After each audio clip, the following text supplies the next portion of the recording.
Podcast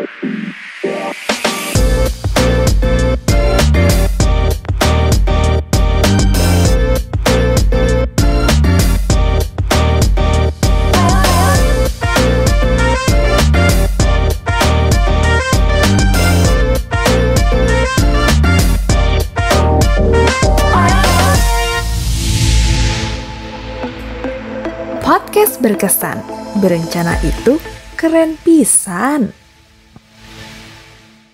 Assalamualaikum warahmatullahi wabarakatuh. Halo Sobat BKKBN dan teman bahagia semuanya di rumah. Kembali lagi di Posgatra atau Podcast Keluarga Sejahtera bersama aku Dabira, dan di sini ada narasumber yang sangat menarik nih pada podcast kita kali ini, yaitu ada Kamita Copipa selaku Duta Genre Indonesia 2023. Halo Kamita. Halo Kak Dabira, halo teman-teman semua. Apa kabar Kamita? Gimana nih kabarnya? Aku kabarnya baik, sehat. Kak Dabira gimana kabarnya? Alhamdulillah sehat, aku juga Kamita. Nah Kamita, pada topik obrolan kita kali ini, karena berhubung Kamita juga bergerak di bidang remaja ya, Kamita mungkin agak sedikit relate ya sama pembahasan kita. Aku mau ngajak Kamita untuk membahas putar obrolan remaja, yaitu mandiri, mencari jati diri, khususnya untuk remaja gitu ya Kamita. Karena kan pada masa remaja ini isu-isunya banyak banget ya Kamita, karena pada masa ini tuh banyak banget orang yang suka bingung, sebenarnya aku tuh pengen jadi apa sih, aku tuh harus gimana sih. Nah Kamita, untuk Kamita sendiri nih, menurut Kamita remaja itu gimana sih Kak? Dan batasan usianya tuh berapa aja? Makasih Kak Dabira udah undang saya di sini. Aku sebagai narasumber ya tentang pembahasan soal remaja. Kalau bahas soal remaja ini pasti seru banget sih. Kalau remaja sendiri ya, remaja itu sebenarnya berasal dari bahasa Latin, itu ada adolescere, artinya itu adalah tumbuh atau tumbuh menjadi dewasa. Nah, remaja ini bisa didefinisikan sebagai masa transisi atau masa peralihan dari masa kanak-kanak menuju masa dewasa ya Kak.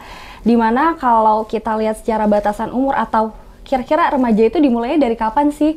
Nah ini sebenarnya banyak definisinya gitu Kak. Jadi tidak ada kesepakatan secara universal gitu tentang batasan usia remaja. Nah, kalau menurut WHO sendiri, remaja itu adalah mereka yang berusia 10 sampai 19 tahun, dan menurut United Nations itu ada istilahnya youth atau pemuda. Ini didefinisikan mereka yang berusia 15 sampai 24 tahun, dan oleh WHO ini disatukan gitu antara remaja dan pemuda itu menjadi young people atau kaum muda, yaitu mereka yang berusia 10 sampai 24 tahun. Nah, BKKBN sendiri ini mengambil definisi dari young people itu sendiri, tapi ditambahin mereka yang belum menikah. Jadi kalau kamu usia 10 sampai 24 tahun tapi belum nikah, berarti kamu masih remaja nih. Tapi kalau kamu usia 19 atau 20 tapi udah nikah, berarti udah bukan remaja lagi ya.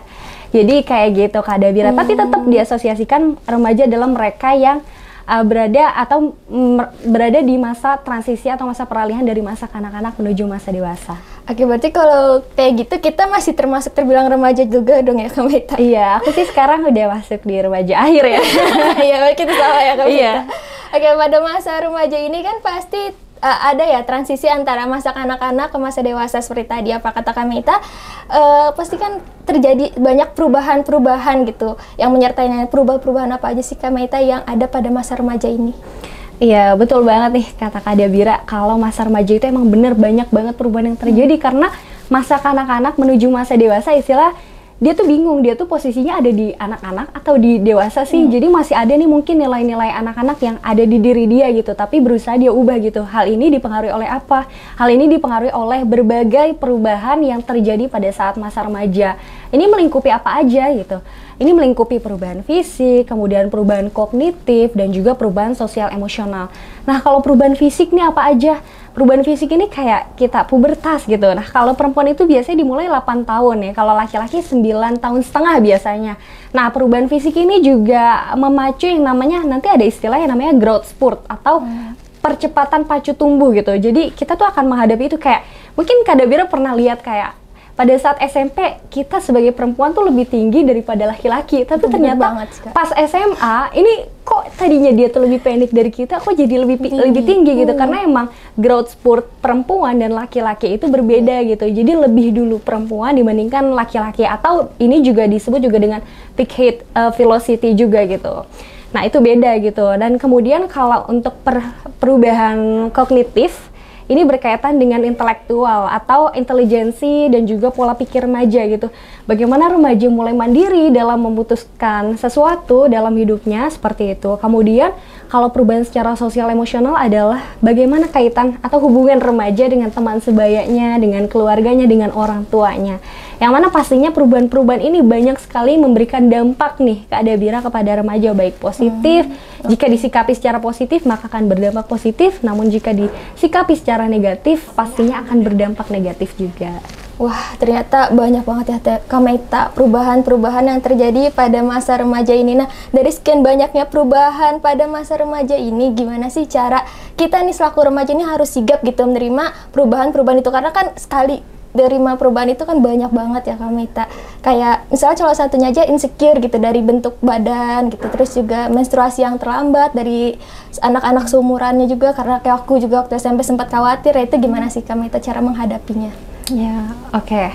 Sebagai remaja juga pastinya apa yang mungkin sebagian besar remaja rasakan, alami gitu, insecure tentang bagaimana cara pandang terhadap tubuhnya, itu juga aku alami juga gitu saat ini Kak Dabira. Mungkin kita yang masih kadang punya konsep diri negatif, sering ngebanding-bandingin gitu diri kita sama orang lain gitu kan. Nah, tapi di sisi lain ada beberapa cara nih Kak Dabira supaya kita bisa menyikapi berbagai perubahan itu dengan baik gitu, supaya kita juga bisa melanjutkan proses tumbuh kembang itu dengan baik. Yang pasti yang pertama yang perlu kita lakukan dengan banyaknya perubahan yang terjadi itu, kita harus paham dulu kira-kira perubahan apa sih yang sebenarnya terjadi pada saat fase remaja. Jangan sampai kita nggak tahu apa-apa atau kita nggak dapat informasi apa-apa nih seputar perubahan yang terjadi pada tubuh. Nah, yang paling mungkin kelihatan kan perubahan pada organ reproduksi atau pada hormon gitu ya. Nah, itu kan perlu adanya informasi secara komprehensif ya. Kalau nggak tahu, bahaya juga gitu, mungkin bisa akan berakibat pada perilaku yang berisiko. Nah, adanya pemahaman yang komprehensif ini pastinya akan mendorong juga body positivity, kayak kita memandang diri kita tuh lebih positif. Oh iya, ini adalah suatu hal yang normal gitu ketika kita mungkin akan mengalami kenaikan berat badan gitu. Karena kita tahu gitu ilmunya atau kita tahu informasinya kalau pada masa remaja itu akan terjadi gitu. Kemudian ini tentunya juga akan membentuk yang namanya konsep diri yang positif. Jadi kita nggak gampang nge-compare diri kita sama orang lain, kayak kok dia kurus ya, kok gue gemuk ya. Jadi ujung-ujungnya itu akan membuat diri kita menjadi nggak sehat gitu. Kemudian yang kedua, bisa kita dengan cara menjaga kesehatan dengan baik ya. Ini bisa dengan menjaga pola makan, kemudian menjaga gaya hidup yang sehat. Lalu yang selanjutnya adalah menjaga atau mencegah diri dari perilaku yang berisiko nih. Kalau di genre itu ada istilahnya triad KRR. 3 ancaman dasar kesehatan reproduksi remaja. Ini ada seks pranikah, pernikahan dini, dan nafsa, dan itu harus kita hindari gitu. Salah satunya adalah dengan caranya dengan mengikuti berbagai kegiatan yang positif, mencari circle yang positif. Ini juga sangat penting Kak Dabira, karena salah satu faktor utama yang mempengaruhi perilaku seseorang adalah lingkungan. Kayak gitu. Jadi lingkungan ini mempengaruhi bagaimana keterampilan kita dalam bersosialisasi kayak gitu, dan ini pastinya akan menentukan bagaimana kita nantinya kayak gitu. Dan yang terakhir itu kita bisa menjalin hubungan dengan orang dewasa yang mungkin banyak pengalaman gitu lebih dulu daripada kita. Jadi kita bisa meminta saran pada mereka, kira-kira kalau aku menghadapi hal seperti ini tuh harus kayak apa ya gitu. Kayak sesimpel baru menarche deh gitu, baru menstruasi. Kalau ini wajar gak sih? Nah kan pasti kita akan bertanya dulu kan ke orang dewasa. Nah itu salah satu hal yang bisa kita lakuin. Oke, berarti emang ada hubungannya Kak Meita antara perubahan ini dengan pada saat kita mencari jati diri kita, Kak Meita. Iya, betul. Berarti emang berhubungan erat ya. Nah, Kak Meita, sebenarnya tuh proses pencarian jati diri ini wajib nggak sih untuk remaja? Apa boleh dicari pada saat kita nanti udah masuk dewasa, atau emang timingnya tuh pasnya tuh di remaja gitu? Oke, harus atau enggak gitu pada saat remaja? Harus atau enggak? Oke, jadi kalau pencarian jati diri ya, kan ini tadi kita geser langsung ke pencarian jati diri ya, dari perubahan yang ada. Ya pastinya proses pencarian jati diri ini penting gitu Kak Dabira untuk dilakukan sejak masa remaja. Kita tahu masa remaja itu banyak orang mengistilahkan dengan masa-masa labil ya. Ya, kenapa bisa labil gitu? Karena remaja emang belum punya identitas diri gitu. Mereka masih mencari sebenarnya jati diri mereka seperti apa sih. Nah, ini biasanya hal ini karena adanya peningkatan secara emosional ya. Tadi pada saat memasuki masa pubertas mereka akan terjadi perubahan hormonal gitu. Nah, ini mempengaruhi peningkatan emosional dan sosialnya juga terpengaruhi gitu. Makanya pada masa remaja ini disebut juga dengan masa transformasi psikologi dan sosial gitu. Jadi pada saat masa remaja ini kita akan banyak mendapat tekanan nih Kak Dabira. Kayak istilahnya udah gede gitu, jangan bersikap kayak anak-anak lagi. Kak Dabira pernah digituin nggak? Banget relate, itu benar-benar pernah sih ngalamin posisi itu. Iya, aku juga pernah kayak udah gede kok masih aja nangis misal. Ya itu karena dipengaruhi berbagai latar belakang ya. Terutama dari mungkin orang tua juga sering kayak gitu. Kamu udah dewasa nih, harus kayak gini, harus kayak gini. Padahal kita juga belum tahu harus gimana. Gitu. Iya, betul banget. Jadi sebenarnya remaja tuh ada di fase yang membingungkan gitu, Kak Dabira. Kayak mereka dituntut untuk bertanggung jawab atas masalahnya sendiri, tapi mereka tuh dituntut harus sesuai dengan kemauan orang lain gitu. Jadi nah, dari adanya tekanan, berbagai tekanan yang ada, nah ini diperlukan tentunya Kak Dabira untuk remaja mencari jati dirinya, mengeksplorasi sebenarnya nilai-nilai yang ada di dalam dirinya tuh apa sih gitu. Kira-kira tujuan hidupnya mau kemana sih gitu. Jangan sampai remaja itu masih menggantungkan dirinya kepada orang tua terus gitu. Dan proses pencarian jati diri ini tentunya akan berkelanjutan gitu. Jadi bukan hanya pada saat masa remaja atau nanti pada saat dewasa. Kalau dewasa ya telat gitu, istilahnya remaja mungkin akan banyak dipengaruhi oleh hal-hal negatif gitu kalau nggak punya jati diri. Nah, oleh karena itu penting buat aku mencari jati diri itu dilakukan sejak masa remaja, bisa dilakukan dengan hal-hal yang positif tentunya, dengan berkegiatan sesimpel kayak kita ikut ekskul di sekolah gitu ya, ikut OSIS. Nah, itu kita akan terlatih jiwa kepemimpinannya, akhirnya kita tahu, oh contohnya misal aku ikut duta genre. Nah, aku jadi tahu, oh value aku, nilai aku ternyata adalah empowering. Aku suka memberdayakan gitu. Nah, itu adalah salah satu hasil dari pencarian jati diri, Kak Dabira. Oke, berarti emang jati diri ini penting banget harus ditemuin pada saat kita remaja. Mumpung timingnya lagi pasnya, sebelum terlambat gitu ya Kak Mita. Nah Kak Mita, waktu saat proses pencarian jati diri nih Kak Mita, pasti kan gak luput dari yang namanya tantangan ya Kak Mita. Nah, tantangan apa aja sih yang Kak Mita hadapi pada saat proses pencarian jati diri itu? Oke, tantangan ya, kalau kita bicara tantangan ini pastinya banyak ya tantangannya. Tapi yang mungkin aku dan Kak Dabira dan mungkin teman-teman yang di rumah yang ngalamin ini juga pasti kita mengalami hal yang sama gitu. Tantangan apa aja yang kita hadapi selama pencarian jati diri ini? Yang pasti tadi udah sempat aku mention bahwa tantangan kita adalah yang pertama tekanan konformitas sosial, teman-teman. Kayak kita dituntut nih buat sesuai dengan apa yang ada atau apa yang dipercayai oleh lingkungan kita. Kayak dituntut untuk melakukan sesuatu sesuai dengan norma yang ada gitu. Kayak istilahnya kita perempuan nih ada batas jam keluarnya gitu, nggak boleh keluar sampai malam gitu. Padahal misal mereka keluar untuk belajar misal gitu kan. Kayak mereka keluar untuk misal berlatih sesuatu gitu, untuk mengasah dirinya. Jadi ada beberapa hal yang memang tekanan konformitas sosial inilah yang mempengaruhi remaja itu kerap kali sulit gitu untuk mengartikulasikan kira-kira nilai apa aja sih yang ada di dalam dirinya, karena kerap kali ditekan harus sesuai dengan kemauan orang lain, sesimpel kemauan orang tua mungkin ya, kayak gitu. Wah, selanjutnya juga ada nih Kak Dabira, selain itu ya, itu satu ya. Ada lagi dua, lanjutnya itu kita mungkin sering mengalami yang namanya konflik ya, konflik identitas. Ya kayak tadi contoh kecilnya adalah kayak kita mau memilih sesuatu gitu, memilih sesuatu yang mungkin baik untuk kita kayak gitu, kayak aku mau jadi atlet gitu, mau jadi belum tentu atlet baik buat orang tua gitu, bertentangan. Namun ternyata orang tuanya nggak membolehkan, nggak mendukung gitu, karena misal terbentur dengan nilai-nilai norma yang ada kayak gitu. Dan kayak misal mau keluar mencari sesuatu gitu ya, jauh di sana kayak kuliah aja lah gitu. Tapi ternyata diizin. Iya, nggak boleh jadi strict parents gitu kan. Terus kayak nggak boleh keluar lama-lama. Itu tentu juga pasti menghambat ya Kak Mita untuk pada proses pencarian jati diri. Iya, jadi itu konflik identitas juga. Berarti salah satu faktornya ya Kak Mita dalam proses pencarian jati diri. Nah, selain tadi faktor orang tua, pasti kan banyak ya faktor lain. Itu ada faktor apa aja Kak? Kalau faktor itu yang mempengaruhi jati diri ya, itu ada banyak, ada Bira ya. Jati diri itu dipengaruhi oleh dua pastinya, dari internal maupun dari eksternal. Karena Kalau dari internal sendiri, ini pastinya yang mempengaruhi remaja mau atau enggak nih nyari jati diri, mau enggak nih kita mengeksplorasi sesuatu gitu. Karena salah satu ciri seseorang mencari jati diri adalah mereka mau mengeksplorasi, kayak mencoba hal-hal baru seperti itu Kak Dabira. Jadi salah satu faktornya adalah dari internalnya dulu nih. Mereka aware atau enggak, itu awareness dari kesadarannya dulu untuk mencari tahu tentang nilai-nilai yang ada dalam dirinya, dan yang kedua adalah motivasi. Motivasi ini akan mempengaruhi kecenderungan gitu. Kira-kira remaja itu mau kemana sih gitu untuk mencari jati dirinya kayak gitu. Kemudian yang eksternalnya itu biasanya dari lingkungan Kak Dabira, dari lingkungan pertemanan juga mempengaruhi positif atau negatifnya konsep diri remaja itu sendiri atau nilai-nilai yang ada di dalam remaja.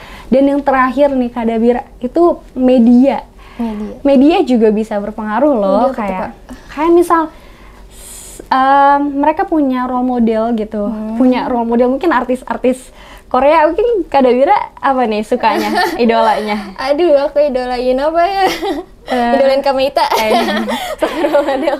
Mungkin ada kayak artis Korea dan lain-lain gitu. Oh, itu ada, cuma itu rahasia deh. Nah, iya. Kan biasanya itu juga berpengaruh gitu terhadap citra terhadap dirinya sendiri. Seperti itu Kak Dabira. Oke, mungkin ini terakhir Kak dari aku.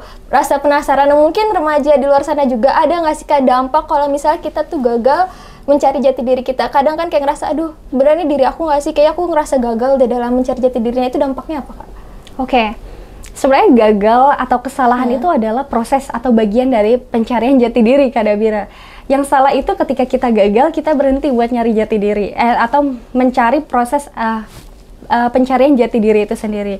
Jadi gagal ini sebenarnya adalah bagian dari pencarian jati diri yang sebenarnya patut kita rayakan, patut kita apresiasi juga, karena kegagalan atau kesalahan ini adalah langkah eksponensial gitu menurut aku pribadi ya, untuk menuju keberhasilan kita mencari atau menemukan jati diri kita. Namun kalau kita nggak nyari jati diri, maka kita akan menemukan yang namanya istilahnya krisis identitas.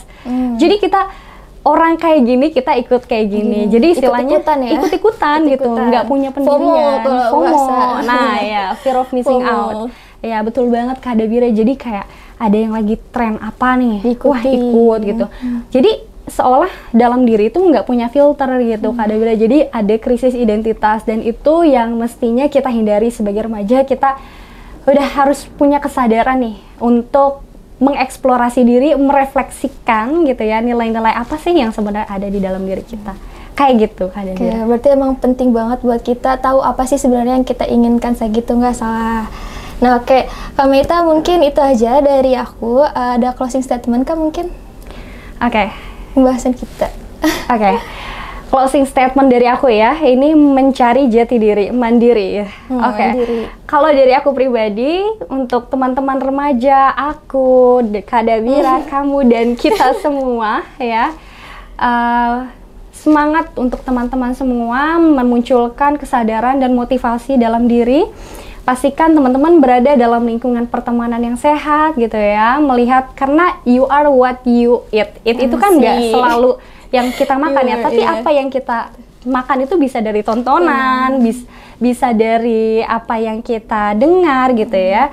Jadi pastikan teman-teman punya filter sendiri gitu untuk menerima atau mencari dalam proses pembentukan nilai-nilai yang ada di dalam diri teman-teman semua. Jadi jangan pernah berhenti walaupun pasti akan menemui kegagalan. Jadi jangan takut gagal ya. Jangan takut gagal. Gagal, bangkit lagi, coba lagi sampai benar-benar ketemu ya, Kamita. Iya, jadi ada to overcome fear is the quickest way to gain confidence. Ya, jadi itu ya. Mantap banget Kamita, luar biasa, keren banget. Nah, oke teman-teman semua di rumah, jadi emang tanpa kita sadari remaja itu merupakan masa terbaik kita ya Kamita. Jadi apapun yang kita lakukan pada masa remaja itu akan berdampak untuk masa depan kita. Apabila kita melakukan hal baik, tentunya juga akan berdampak baik untuk masa depan kita. Begitupun sebaliknya, kalau kita berdampak melakukan hal yang kurang baik, itu juga akan berdampak untuk masa depan kita juga nantinya. Nah, oke, mungkin sekian obrolan dari podcast Postgatra kita kali ini. Aku mau ngucapin terima kasih kepada Kak Meita yang telah bersedia hadir dan juga udah mengasih ilmunya kepada remaja-remaja di luar sana, Genragers ya gitu ya, Genragers di luar sana. Dan untuk Genragers atau mungkin remaja di sana yang masih bingung nih dengan proses pencarian jati dirinya seperti apa yang tadi kita obrolin ya. Jangan khawatir karena di BKKBN ada yang namanya Pusat Pelayanan Keluarga Sejahtera atau Satyagarta. Dan di sini membuka layanan konsultasi dan konseling secara gratis yang bisa dihubungi ya lewat hotline di description. Nah, nanti dicantumin ya. Oke. Mungkin terakhir kita salam genre. Boleh. Salam genre dan keluarga BKKBN kali ya. Iya. Oke. Di sini. Kalau aku bilang salam genre, jawabnya salam gitu ya. Oke. Kalau Salam. iya. BKKBN, keluarga itu berencana itu. Keren. Oke. Salam genre. Salam BKKBN. Berencana itu keren. Sampai jumpa. Podcast berkesan. Berencana itu keren pisan.